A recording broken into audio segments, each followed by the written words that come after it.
Hello everyone and welcome back to English Pod. We have an upper intermediate lesson for you today. My name is Marco. And my name is Catherine. So today we're talking about something that everyone who's ever lived away from home has felt before.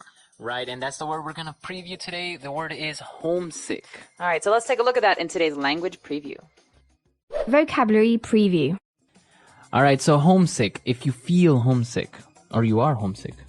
Well, yeah, you could say, I'm homesick right now, or are you feeling homesick?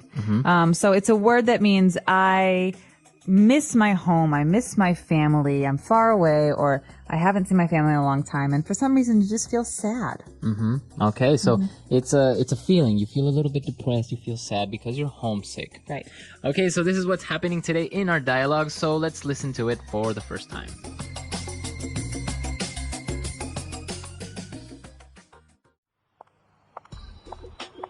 Tom, how are you? Hey, we missed you at the party last night. Are you okay? I don't know. I didn't really feel like going out. I guess I'm feeling a little homesick. Come on. We've been through this already. Look, I know the adjustment was hard when you first got here, but we agreed that you were going to try and deal with it. I was. It's just that the holidays are coming up and I won't be able to go home because I can't afford the airfare.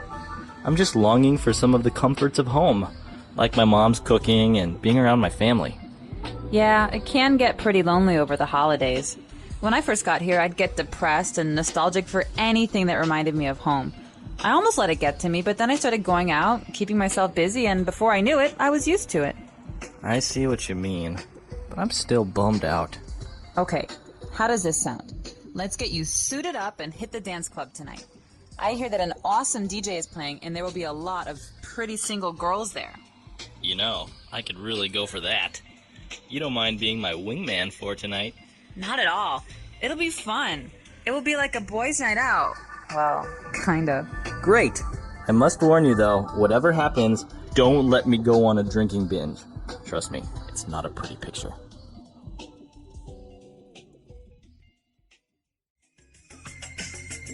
Alrighty, we're back. So, yeah, I guess he's very homesick. Very homesick. And his friend is really worried. Yeah, but actually, I think this is common, right? To be homesick during the holidays, like Christmas, for example. Oh, man. It's the worst during the holidays because you think of all the traditions and all the things that you normally do at home and you're not doing them. So this is something we're going to talk more about a little bit later on, but let's take a look at some of the language that was used in Language Takeaway. Language takeaway.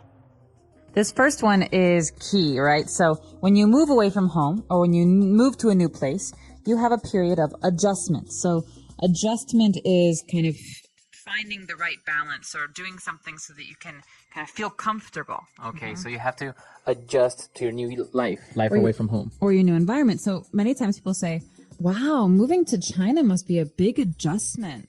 So it means there's so many differences that it must take a long time to feel comfortable again. Okay. All right, so that's adjustment. What else do we have? Well, we've got this next phrase that's really important, I think, but often gets overlooked. We say the comforts of home, right? Comforts of home. So comfort's pretty easy, right? Feeling comfortable. So you have comfort. But the comforts of home are things that are different with every person. But those are things that you have at your home or your childhood home or your parents' home that make you feel good and feel happy. So they're not only physical things or objects, right? They can be like your mom's cooking or maybe even just spending time with your family. Right, or reading the newspaper with your dad or things that you're used to that you don't have anymore. And so those are the comforts of home. I could say, Marco, do you miss the comforts of home in Ecuador? I mean, do you have anything that's really... Of course.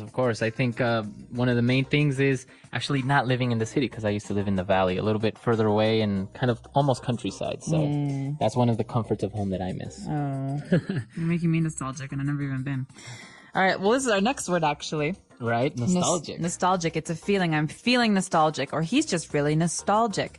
And so to be nostalgic is to kind of think about a time before or, think positively about something that you experienced before. So it's not usually a bad thing. It's never a bad thing. It's nostalgia is a good, warm, fond memory of something. Of something from your past. So you start thinking of something from your past that maybe brings nice warm feelings, maybe a little bit sad because you miss those times, but it's usually thinking about the past. Right, so I have nostalgia for my childhood. I loved, summers in Chicago when it was hot and the kids would play in the sprinkler and I had my dog and, it's a happy feeling. Mm-hmm. Right, so nostalgia would be the noun and nostalgic would be the adjective. Exactly. All right, and our last word for today on language takeaway is bummed out.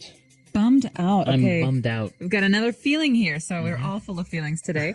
Bummed out is a sad feeling. So to be bummed is kind of slang, and it means to be sad.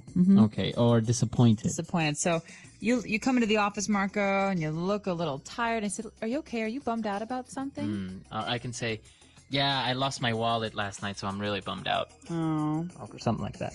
So yeah, you feel bummed out when something bad or sad happens to you. All right, so why don't we move on now to a couple of different phrases on Fluency Builder. Fluency Builder. All right, this first one is something that you often say to old friends or family. When you're friends with someone, they go through periods of happiness and sadness. And so when someone's going through a down period again, you say, we've been through this already. We've been through this already. Or, when you're giving someone advice and they never take your advice, you say, listen, we've been through this already. You should know by now that and then, whatever the advice So is. this has happened before, or we have experienced this before, or we already solved this problem or situation. Right.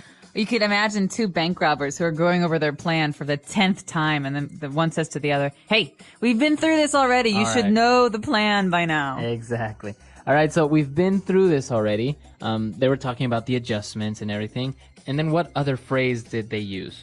Well, the next couple of phrases have to do with the friend's suggestions, because she has a lot of ideas to cheer her friend up, the depressed one. And the first thing she says is, hey, let's hit the dance club. Okay, let's hit the dance club, or let's hit the dance floor tonight. All right, so hit in this case doesn't mean like hit. Right. It doesn't mean you're punching someone. It means to go to or to do. All right, so we can say, let's go to the dance club tonight. Let's hit the dance club. Exactly. It doesn't have to be a dance club, but let's hit that concert tonight. Yeah, I really want to go there. Okay, so you can hit pretty much any place, right? Exactly. And this is a very kind of spoken language, so you wouldn't say this in your essays, but it's a good way to talk about plans with friends. All right. And our next word actually is kind of interesting because it's very colloquial, and it's a wingman. I can be your wingman tonight. So wingman, you have to think about wing meaning side, not like a bird's wing. So a wing means side, and a wingman is a guy who will go with you to a bar or a club to kind of help you find a date or a girl or someone to talk to. Okay, so this person, this wingman, usually keeps you company and helps you decide maybe what girl to talk to, or maybe even introduces you to someone. Right. At a club or at a restaurant or bar or whatever. And, the key is that people don't like to go alone to bars, right? Because you feel sad and then you look weird because you're all alone. And the same is true for girls. And so if a guy wants to go to a bar and he sees two girls, well, he has to have a friend to talk to the other girl. Right. So a wingman also helps in that sense. He helps balance things. All right, so there's a whole science behind the wingman. Yeah, I'm sure if you look it up on Wikipedia, you'll find 10 pages of information. All right, so since they are going out tonight, they said it could be boys' night out. Okay, so this is another phrase you hear all the time, especially among young people. Boys' night out and girls' night out. And so, sometimes you spend a lot of time with your husband or your wife or your boyfriend or your girlfriend, and you just want to have some time with your friends. Right. And so you call this girls' night. For me, girls' night out, you just go out and you do girl things. Guys' night out, you do other things. Okay. And so in this it's case, girls only or guys only. Boys' night out is only guys. Exactly. And that's why this is funny, because it's the girl who says, hey, let's have boys' night out. And she's not really a boy. All right, great. And, he agreed to go out and everything, but he warned her about him going on a drinking binge. Okay, now this is important. A lot of people who are depressed or sad, when they drink a lot. And so binge means to do something in excess, to do it too much. Okay, so a drinking binge would be drinking alcohol in excess, too much. Too much, so getting drunk right away. Okay. And it's not healthy, and we do not condone it. No. Right, exactly. Very good. So some very interesting phrases in this dialogue today. I think we should listen to it one more time, and we'll be right back. Hello and welcome to the English Podcast Zone. I'm so glad you're here. Today, we're diving into something very real, something almost everyone experiences at some point when they move away from their home, their country, or even just their comfort zone. We're talking about feeling homesick. That ache in your heart when you miss your family, your traditions, your favorite meals, or even the sound of your neighborhood. Homesickness isn't just about missing a place. It's about missing a feeling, a rhythm of life that once made you feel whole.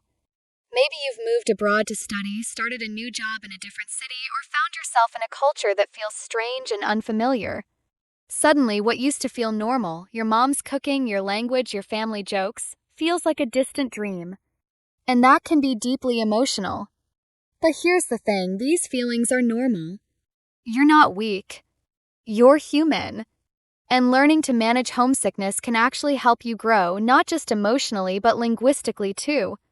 In this episode, you'll learn powerful phrases like, I'm longing for home, I'm feeling nostalgic, or I'm completely bummed out. These expressions are rich, real, and commonly used in spoken English. So whether you're calling your friend to say, I just can't afford to fly home for the holidays, or telling a coworker, I miss the comforts of home, you're not just expressing emotion, you're connecting. And that's what language is all about. So let's explore what it really means to feel homesick, how to talk about it naturally in English, and how to find comfort, even joy, while being far from everything you once knew. Homesickness can sneak up on you when you least expect it. One minute you're busy adjusting to a new city or university, and the next you're hit with a wave of nostalgia just because you smelled something familiar or heard a song that reminded you of home. In English, we often say, it hit me out of nowhere when describing sudden emotions like this. It's a phrase that captures the surprise of emotion, how memories and longing can appear without warning. You might also hear someone say, I didn't think I'd miss it this much. That's another natural way of expressing how homesickness can catch us off guard. It's also common to hear people talk about the comforts of home, those little things that bring emotional ease. Maybe it's your grandmother's soup, your dad's jokes, or the feeling of your own bed. When you talk about homesickness in English, use phrases like, I'm craving a bit of home, or I'm missing the little things. These are not textbook expressions, but they're incredibly natural and meaningful. And here's something important. Being able to express these emotions clearly in another language is a huge step in mastering it. The more you personalize your English, the more you use it to describe your real life, the more fluent and confident you become. So if you're feeling down, try writing or saying, I've been feeling homesick lately. I miss my routines, my family dinners, even the way the sun used to shine through my window. You're not just learning English. You're learning how to live in it. One of the hardest parts of feeling homesick is the sense of isolation. You might be surrounded by people, yet still feel completely alone. In English, a very natural way to express this is, I feel like I don't belong here. It's not just about missing a place, it's about feeling disconnected from your environment. Many English speakers use phrases like, I'm out of place, or I feel like a stranger in my own life when trying to describe this emotional distance. These expressions are powerful because they paint a clear picture of what it's like to be physically present but emotionally absent. Homesickness often becomes more intense during the holidays. When everyone else seems to be celebrating, you might be silently longing for family traditions and familiar faces. That's when phrases like, I wish I could be home right now, or it doesn't feel like the holidays without my family become especially useful. You can also say, I'm not in the holiday spirit this year, which subtly communicates that you're emotionally affected. Remember, these phrases aren't just vocabulary, they're tools. They help you connect with others, share your experience, and even receive support. And often, just talking about what you're feeling can ease the burden. Whether it's through texting a friend, writing a journal entry, or recording a voice message, try expressing those thoughts in English. The more you do, the more your words will match your emotions, and the more natural your English will become. Sometimes homesickness doesn't show up as sadness. It shows up as low energy, lack of motivation, or even frustration. You might find yourself thinking, I just don't feel like doing anything, or saying, everything feels off lately. These are everyday ways native speakers describe emotional fatigue. Another common phrase is, I've been in a bit of a slump. A slump is a period when you're not feeling like yourself, when you're unmotivated or down, even if you can't explain why. Homesickness often brings that kind of emotional weight. In these moments, it's helpful to acknowledge your feelings rather than ignore them. Saying something like, "I think I'm just a little homesick," can actually help you start to move forward. Naming what you feel gives you control over it. In natural English, we also use the word bummed or bummed out to describe mild disappointment or sadness. For example, "I was really bummed when I realized I wouldn't make it home for the holidays." These kinds of phrases make your English feel more alive, more honest, more human. And they invite connection. If you tell someone, "I've been feeling out of sorts lately," you open the door for them to ask questions, to support you, or simply to listen. That kind of connection matters, especially when you're far from home. So let English be more than a language. It can be your bridge back to emotional balance. When homesickness becomes too heavy, one of the best things you can do is take action, even small ones. In English, we often say, "Keep yourself busy" or "Stay active." It helps take your mind off things. These are practical and common suggestions friends offer when someone's feeling low. Of course, distractions don't erase emotions, but they can create space for positive energy to come in. A walk through a new neighborhood, cooking a familiar dish, or joining a local class can work wonders. These are great ways to build new routines, which in English we sometimes call finding your rhythm. You might hear someone say, "It took a while, but I finally found my rhythm here." That means they've adjusted and are beginning to feel more like themselves. It's also helpful to stay socially connected. In English, people often say, "Don't isolate yourself," or "reach out to someone." You don't need to wait until you feel better to talk to someone. Sometimes the talking is what helps you feel better. And here's another useful phrase: "Fake it till you make it." This doesn't mean to be dishonest. It means to gently push yourself to engage with life even when you don't feel like it, until little by little you actually start to enjoy things again. Learning how to say these things in English gives you emotional vocabulary, and that's powerful. It means you can describe not only how you feel, but also what helps you cope. And when you do that, you're not just surviving far from home, you're starting to grow. There's a special kind of comfort that comes from routines, especially when you're living in a new environment. In English, we often say, "Routines ground me," or "Having a routine gives me stability." These expressions reflect the importance of daily habits that make you feel safe and centered, especially when everything else feels unfamiliar. Homesickness can feel overwhelming, but a steady routine can act like an anchor. Waking up at the same time, cooking meals you enjoy, taking regular walks, or listening to a favorite podcast. Even these small acts can create a sense of normalcy. And normalcy is powerful when everything else feels new. Another useful expression is create your own version of home. That might mean decorating your space with familiar things, playing music from your childhood, or practicing traditions that bring comfort. You might hear someone say, "I've made this place my own," which means they've personalized their space to feel more at home. That doesn't mean you forget where you came from. It means you're adapting while still honoring your past. In English, adapting is often described as finding your feet. For example, "It took me a few months, but I finally found my feet here." It means you've learned how to live and function in the new place.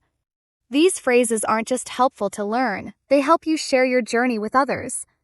Whether you're saying, "I'm starting to settle in," or "I'm still finding my feet," you're opening the door to conversation and connection. And that's how you turn a new place into a new version of home. One powerful way to handle homesickness is by building connections where you are. In English, we often say, "Find your people," a simple phrase that means look for others who understand you, share your interests, or make you feel seen. When you're far from home, even one good friend can change everything. You might meet someone from your own country who reminds you of home, or someone local who helps you feel welcome. In either case, you're not alone, and that matters.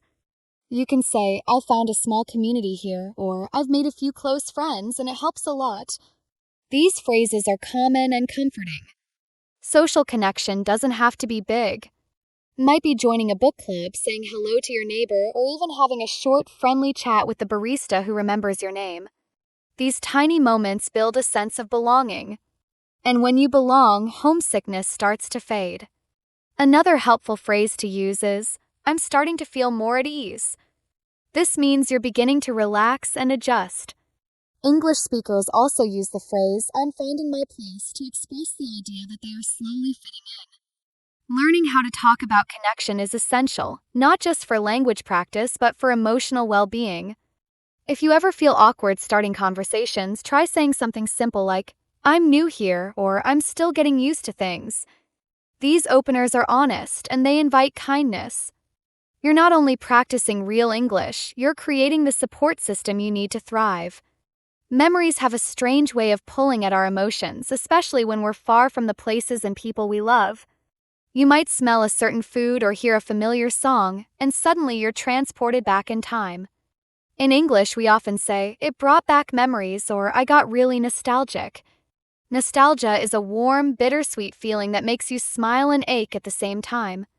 It's common to hear, "That reminded me of home," or "I felt a wave of nostalgia." These phrases capture the emotional mix that comes when past and present collide. During moments like these, try to let those memories comfort you instead of make you feel worse. One way to express this is by saying, "I'm holding on to the good memories," or "Thinking of home gives me strength." These are ways to shift your mindset and use your past as a source of peace rather than pain. And if the feelings become overwhelming, it's perfectly okay to say something like, "I just need a moment, I'm feeling emotional." That's a very natural English phrase that shows maturity and awareness. Don't be afraid to talk about these moments. Sharing nostalgic feelings can actually create strong bonds with others, even those who don't share your background.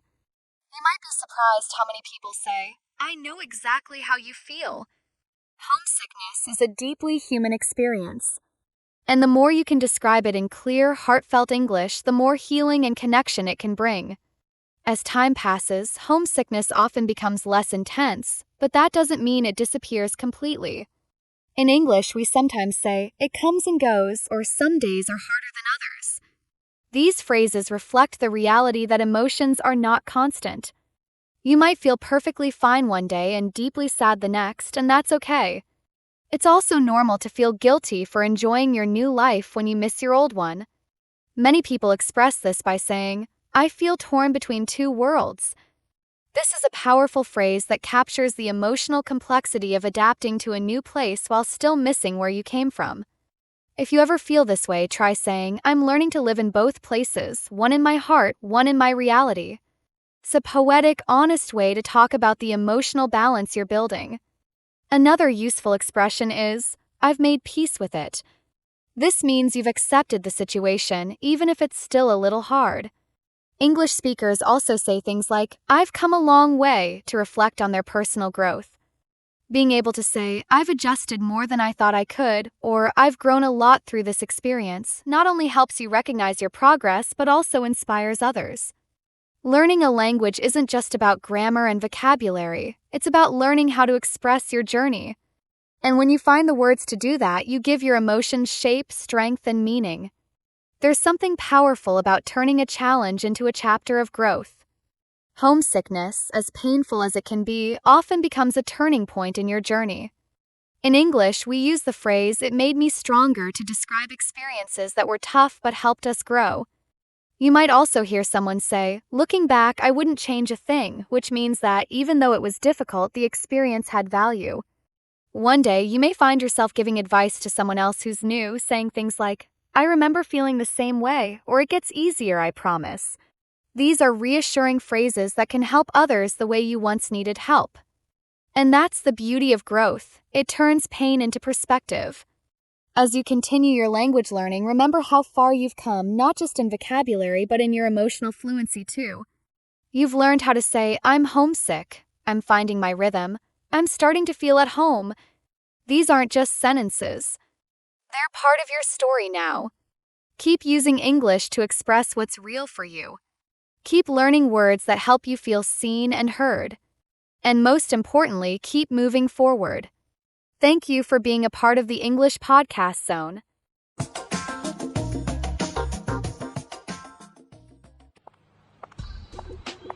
Tom, how are you? Hey, we missed you at the party last night. Are you okay? I don't know. I didn't really feel like going out. I guess I'm feeling a little homesick. Come on. We've been through this already. Look, I know the adjustment was hard when you first got here, but we agreed that you were going to try and deal with it. I was. It's just that the holidays are coming up and I won't be able to go home because I can't afford the airfare. I'm just longing for some of the comforts of home, like my mom's cooking and being around my family. Yeah, it can get pretty lonely over the holidays. When I first got here, I'd get depressed and nostalgic for anything that reminded me of home. I almost let it get to me, but then I started going out, keeping myself busy, and before I knew it, I was used to it. I see what you mean, but I'm still bummed out. Okay, how does this sound? Let's get you suited up and hit the dance club tonight. I hear that an awesome DJ is playing, and there will be a lot of pretty single girls there.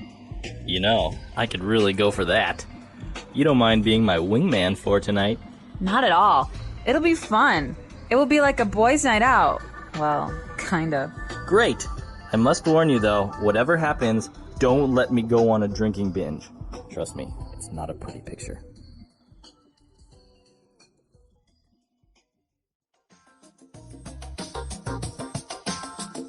All right, we're back. So speaking of homesick and holidays, do you actually get very depressed or homesick during Christmas?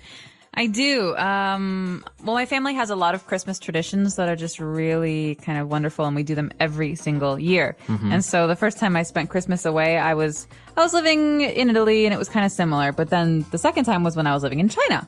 And China was just not the same. No oven, so no Christmas cookies. And no granny who, pours vodka and eats meatballs. And like my mom not running around the kitchen. You feel lonely, and then all of a sudden you get a phone call. And it's the entire family, and they're all together eating, having an amazing Christmas, and they think it's going to help you feel less homesick, but it makes you feel more homesick. So you definitely have nostalgia for those days during the holidays. But what about you? I rarely get homesick, but yeah, sometimes during Christmas or New Year's. New Year's, we usually have more unique traditions in Ecuador. So it's very fun. The family gets together, we dance, we eat. So, but yeah, I've been away from home so long that I rarely get homesick anymore. But it's great to go back and spend time with the family. So after my visit to Ecuador, then I might get homesick for a little while, but then it goes away. Yeah. Well, you guys should tell us, do you ever feel homesick? And if you do, what do you feel homesick about? What do you miss? Maybe mom's cooking, maybe family, maybe the comforts of home. Yeah, so we're curious to hear your answers. We have a website, englishpod.com. You can, of course, also leave us questions. We're happy to answer those. And until next time, everyone. Bye-bye.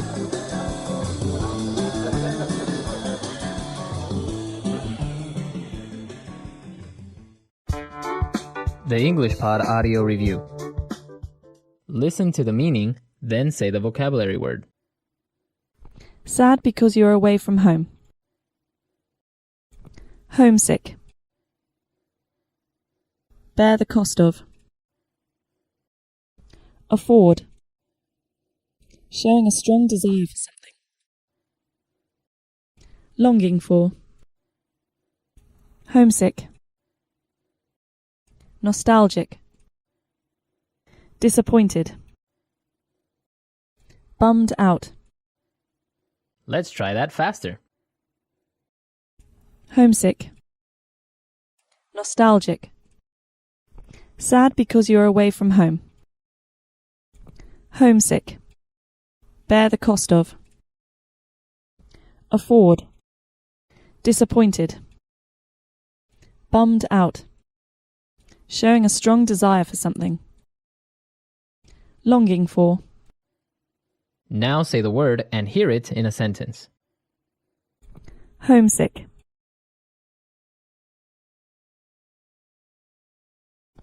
After 6 months living abroad, Ben started feeling homesick. Homesick. The best cure for homesickness is a phone call home. Homesick. I became homesick after looking at our family pictures. Afford.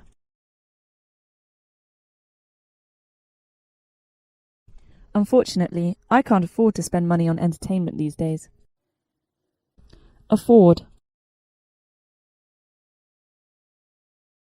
You can't afford to miss this opportunity.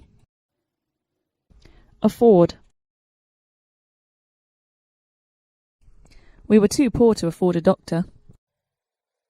Longing for. We are all longing for a peaceful world. Longing for.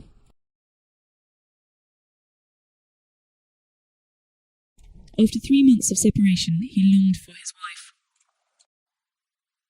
Longing for. I'm longing for the summer to end. Nostalgic. The old friends shared many nostalgic memories. Nostalgic.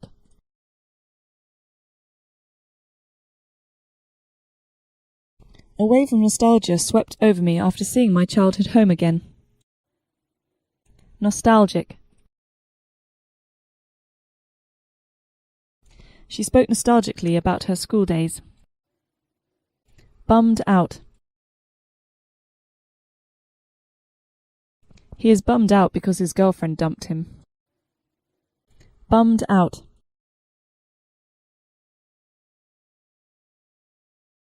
Don't be bummed out about the bad weather. There's nothing you can do about it. Bummed out. Our team lost. What a bummer.